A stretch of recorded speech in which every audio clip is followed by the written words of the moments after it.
Hello, my name is Bryce Bowman, and today we're in Module 3 application. This is over prokaryotic and eukaryotic interactions. This video is only over photos, and I'll be describing what is in my written portion, but I will send that as well. First, I just kind of want to go over what a prokaryotic cell looks like and the factors in it. So first, it is only 1 to 2 microns large, so it's a very small organism, or cell I should say. There's a pilus and flagellum. This helps movement as well as attach. There's a capsule, cell wall, and a plasma membrane. These all encode everything that goes within the bacterial cell. And then within it is called the cytoplasm. This is what I like to think as water. It just kind of, the cytoplasm is what everything moves within. Ribosomes are the red pieces. These little dots make proteins. Very important with what we're talking about with interactions. It makes the receptors on the outside allow eukaryotes to connect and communicate with each other. And then we have the nucleoid region, which holds all of the bacterial's DNA.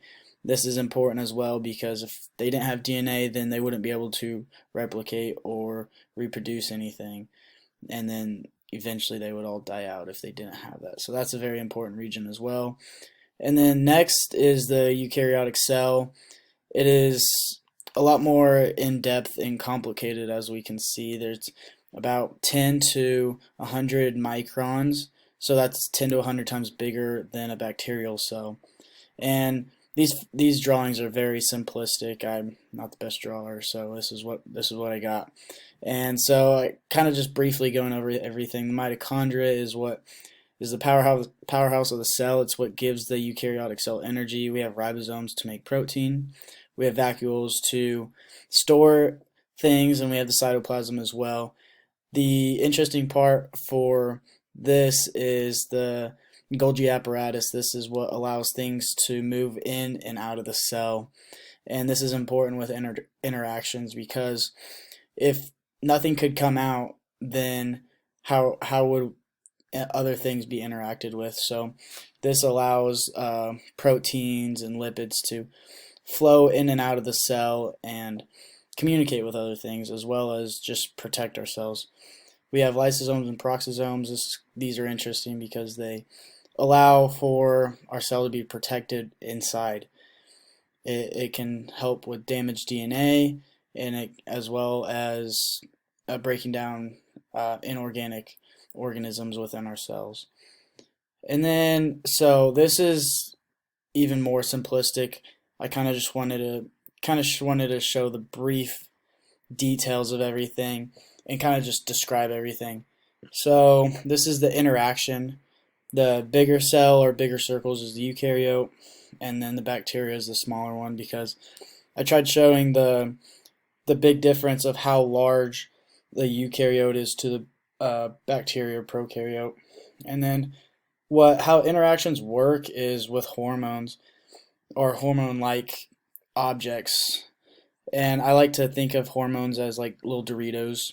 I like to make them little triangles. So someone gives another person a Dorito, they're kind of communicating in a sense.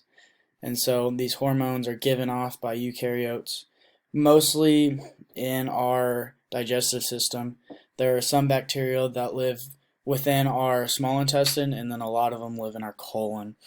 And if there's bacteria that live in our small intestine, they allow for our body to digest carbs. It likes to break down carbs and allows us to digest them and use them as nutrients. And if the bacteria are in our colon, then it likes to help us, and it makes vitamin K for us, which is very important for us as well.